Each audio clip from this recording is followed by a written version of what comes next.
Good morning students. अभी तक मैंने आपको रेडॉक्स रिएक्शन का यहाँ तक करवा दिया था, what is the difference between valency and oxidation number. Next है balancing by oxidation number method. Very very important, एक आधा आपको पेपर में ज़रूर आएगी, एक आधी इक्वेशन आएगी ऑक्सीडेशन नंबर मेथड से बैलेंस करने के लिए। आपको ऑक्सीडेशन नंबर निकालना आई होप आ गया होगा। नेक्स्ट है, अब ये इसके लिए डिफरेंट स्टेप्स है। सबसे पहले write the skeletal equation as it is. सबसे पहले तो इक्वेशन जो आपको दे रखी होगी उसको एज इट इज़ लिखना है। सेकेंड स्टेप है indicate the oxidation number of all atom involve in the equation above their symbol. सभी जितने भी एटम इन्वॉल्व है इक्वेशन में सभी का ऑक्सीडेशन नंबर लिख देना है सेकंड स्टेप में। थर्ड स्टेप में क्या लिखना है, identify the element which undergo change in oxidation number. अब हमने वो वाले एलिमेंट आइडेंटिफाई करने हैं जिनका ऑक्सीडेशन नंबर चेंज हुआ है रिएक्टेंट और प्रोडक्ट साइड में। ठीक है, उसके बाद हमने कैलकुलेट करना है increase and decrease of oxidation number atom respect to the reactants. If more than one atom is involve then multiply with the number of atoms undergoing change in to calculate the number of oxidation number। हाँ जी, तो फिर हमने देखना है increase और decrease oxidation number की, किसका increase हुआ है किसका डिक्रीज हुआ है। ठीक है, if more than one atom is involve in, अगर एक से ज़्यादा एटम इन्वॉल्व है इंक्रीज और डिक्रीज में तो हम उसको क्या करते हैं, अपोजिट से मल्टीप्लाई कर देते हैं। Third one is equate the increase और decrease oxidation number of reactant by multiplying the formulae of the oxidizing and reducing agent suitably। अब हमने क्या करना है, अब हमने इक्वेट करना है। ठीक है, जिसका डिक्रीज़ हुआ है इंक्रीज़ हुआ है, ये जब मैं आपको एक्सप्लेन करूँगी करके दिखाऊँगी तब आपको समझ में आएगा इक्वेट करना क्या होता है। नेक्स्ट है balance the equation with respect to all the atoms except hydrogen and oxygen. Hydrogen oxygen को छोड़ के बाकी जितने भी एटम हैं उनको बैलेंस करो, उसके बाद ऑक्सीजन को, और सबसे एंड में हाइड्रोजन को बैलेंस करना है। नेक्स्ट है finally balance hydrogen and oxygen, उसके बाद हाइड्रोजन और ऑक्सीजन को बैलेंस करना है। नेक्स्ट है in the reaction taking place in acidic medium. अगर रिएक्शन आपकी एसिडिक मीडियम है तो ऑक्सीजन एटम को बैलेंस करने के लिए हमने वाटर डालना है और हाइड्रोजन को बैलेंस करने में हमने H पॉजिटिव आयन डालने हैं। अगर हमारी रिएक्शन बेसिक मीडियम में है तो चार्ज को बैलेंस करने के लिए हम OH नेगेटिव आयन डालेंगे और then add water molecule on the other side in order to balance OH negative ion, और दूसरी साइड पे हम वाटर मॉलिक्यूल डालेंगे OH को बैलेंस करने के लिए। ठीक है, तो चलते हैं इक्वेशन बैलेंस करते हैं। सबसे पहले आपको सिंपल इक्वेशन दे रखी है, balance a given chemical equation. इसमें आपको दे रखा है कॉपर ऑक्साइड, उसमें अमोनिया ऐड किया और रिएक्शन बन गई copper plus N2 plus H2O। तो फर्स्ट स्टेप है इक्वेशन को एज इट इज़ लिखा। सेकंड स्टेप में right the skeleton equation and oxidation number of each of the atom. सभी का ऑक्सीडेशन नंबर निकालेंगे। देखो ऑक्सीजन कॉपर ऑक्साइड है, ऑक्सीजन का ऑक्सीडेशन स्टेट -2 होता है। कितना होता है, -2। ठीक है, तो ऑक्सीजन का ऑक्सीडेशन स्टेट आपने -2 लिख दिया। दूसरे का कितना हो जाएगा, अगर इसका माइनस है तो उसका प्लस में 2 आ जाएगा, तो ये +2 ये -2। NH3 में H का +1 होता है क्योंकि दोनों नॉन मेटल, तो hydrogen behave like a metal, तो हाइड्रोजन पे +1 लिख दिया आपने, तो 3 + 1 तो इधर जाके कितना हो जाएगा, -3। तो सभी का ऑक्सीडेशन नंबर आपने ऊपर क्या कर दिया, असाइन कर दिया। कॉपर एलिमेंट्री स्टेज में, नाइट्रोजन एलिमेंट्री स्टेज में, दोनों का ऑक्सीडेशन स्टेट 0। H2O में ऑक्सीजन का -2 है तो इधर कितना होगा, +1। ठीक है, तो नेक्स्ट हमने क्या करना है, identify the atom which undergo change in oxidation number. अब हमने देखना है कि किसका ऑक्सीडेशन नंबर चेंज हुआ है। कॉपर यहाँ पे 2 पॉजिटिव में, यहाँ 0 हो गई, तो कॉपर की ऑक्सीडेशन स्टेट चेंज हो रही है। यहाँ पे नाइट्रोजन -3 में, यहाँ 0 हो गया, और नाइट्रोजन का ऑक्सीडेशन स्टेट चेंज हो रहा है। ठीक है, तो किसका ऑक्सीडेशन नंबर इंक्रीज़ हुआ, किसका डिक्रीज़ हुआ। कॉपर का 2 पॉजिटिव था, यहाँ 0 हो गया, मतलब इसका ऑक्सीडेशन नंबर डिक्रीज़ हो गया। कितना डिक्रीज़ हो गया, 2।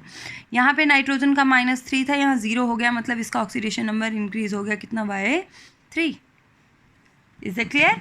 नेक्स्ट है इक्वेट द इंक्रीज और डिक्रीज ऑक्सीडेशन नंबर। अब जो इसका इंक्रीज हुआ है, कितना इंक्रीज हुआ है, 3, इसको इसके आगे लिख देंगे। इसका कितना डिक्रीज हुआ है, 2, उसको इसके आगे लिख देंगे। ये देखो यहाँ 3 यहाँ 2। ठीक है, अब हमने ऑक्सीजन और हाइड्रोजन को छोड़ के बाकियों को बैलेंस करना है। कॉपर बैलेंस कर देते हैं, यहाँ 3 है तो यहाँ पे हमने क्या कर दिए, 3 कर दिए। नाइट्रोजन ऑलरेडी 2 है। नेक्स्ट है नाउ बैलेंस हाइड्रोजन और oxygen atom by hit and trial method. अब हमने हाइड्रोजन और ऑक्सीजन को बैलेंस करना है। यहाँ 3 है, 3 कॉपर है, इधर ऑक्सीजन कितने हैं, ओनली 1 है, तो यहाँ पे हमने क्या कर दिया, 3। जब हमने यहाँ पे 3 किया तो 3 2 6 हाइड्रोजन 6 हो गई, 3 2 6 हाइड्रोजन 6 हो गए। सारी इक्वेशन क्या हो गई, बैलेंस हो गई। ये है बेटा oxidation number method. I hope आपको समझ में आया होगा। एक और बता देती हूँ आपको मैं। नेक्स्ट देखो C6H6 + O2 changes into CO2 + H2O। ठीक है, right the oxidation number of each atom in the skeleton equation. हमने इसका ऑक्सीडेशन नंबर असाइन कर दिया। हाइड्रोजन +1, ऑब्वियस है इसका +1 है तो इसका -1 आ जाएगा। ऑक्सीजन और एलिमेंट्री फॉर्म में पड़ी है तो इसका ऑक्सीडेशन नंबर 0। CO2 में ऑक्सीजन का -2 है, 2 2 4, -4 उधर जाके कितना हो जाएगा +4, तो कार्बन का कितना होगा +4। H2O में हाइड्रोजन का +1 है, ऑब्वियस है नॉन मेटल है तो नॉन मेटल के साथ जब हाइड्रोजन लगेगा तो उसका ऑक्सीडेशन स्टेट प्लस में होगा, इधर -2 ही रहेगा। अब देखना है किसका ऑक्सीडेशन नंबर इंक्रीज़ और डिक्रीज़ हुआ। अब यहाँ पे ध्यान से देखो, कार्बन यहाँ -1 है और इधर कितना है +4, तो कार्बन का ऑक्सीडेशन नंबर क्या हो रहा है, इंक्रीज़ हो रहा है। यहाँ बेटा कितने हैं 6 है और इधर कितने हैं 1 है, ठीक है। तो -1 देखो -1 से जा रहा है +4 तक, तो -1 0 1 2 3 4 काउंट करो कितने हैं 1 2 3 4 एंड 5, तो टोटल कितने हैं 5। तो 5 और यहाँ पे एक कार्बन का इंक्रीज़ हुआ है, यहाँ कितने कार्बन है 6 का कितना होगा 5 6 30, ठीक है। तो यहाँ पे ऑक्सीजन का क्या हो रहा है, ऑक्सीडेशन नंबर डिक्रीज़ हो रहा है, कितना यहाँ 0 था, यहाँ कितना हो गया -2, एक का -2 हो रहा है, 2 का कितना होगा 2 2 4, ये भी आपने ध्यान रखना है, ठीक है। अब इंक्रीज़ और डिक्रीज़ बता दिया आपने, अब आपने इक्वेशन को इक्वेट करना है। इसका देखो वहाँ पे था 4 और 30, या तो इसको पहले ही आप 2 से डिवाइड कर दो, देखो यहाँ पे आ रहा है ना, यहाँ 4 आ रहा है, यहाँ पे 30 आ रहा है, या तो यहाँ पे आप 2 से डिवाइड कर दो, क्योंकि 2 से डिवाइजेबल है, हमने सबसे लीस्ट इक्वेशन लेनी होती है इक्वेशन को बैलेंस करने के लिए, लीस्ट वैल्यू। तो ये 2 से डिवाइजेबल है, दोनों ही डिवाइजेबल है तो कोई फ़र्क नहीं पड़ेगा, इसको भी 2 से डिवाइड कर दें, इसको भी कर दें, तो 2 से डिवाइड करने पे यहाँ 15 आ गया, यहाँ पे 2 आ गया, तो यहाँ पे हमने 15 लिख दिया, यहाँ पे 2 लिख दिया, ठीक है। अब हम कार्बन को बैलेंस करते हैं। कार्बन यहाँ पे कितने आ जाएंगे, यहाँ 6 2 12 है, इधर कार्बन ओनली 1 है तो इधर कर दिया हमने 12, ठीक है।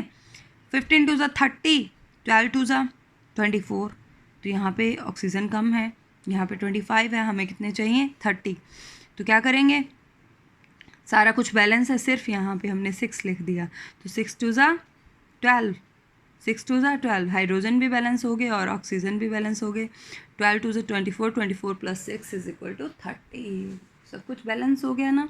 इस तरीके से रिएक्शंस को बैलेंस करना। आई होप आपको रिएक्शंस बैलेंस करने के लिए आगे होंगे, सारे के सारे सिंपल हैं, इसमें थोड़ी सी एक कॉम्प्लिकेटेड है, वो मैं आपको बता देती हूँ,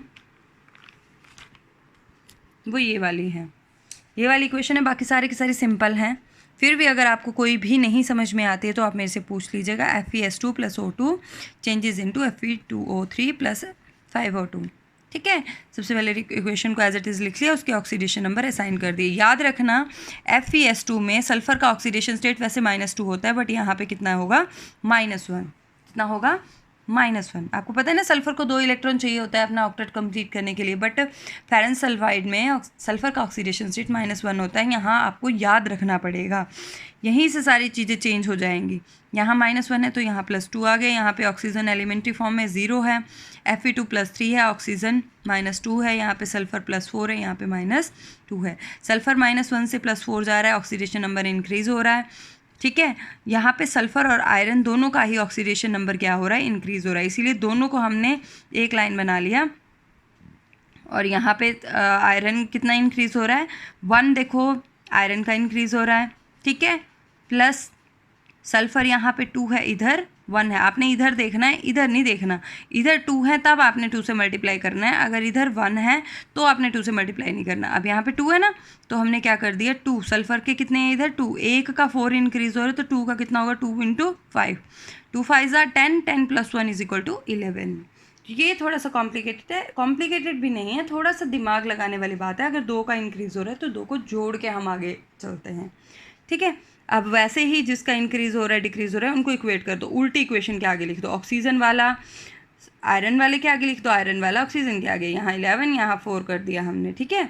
अब हम आयरन को बैलेंस करेंगे, यहाँ पे 4 यहाँ पे 2 है तो 2 लिख दिया हमने, ठीक है।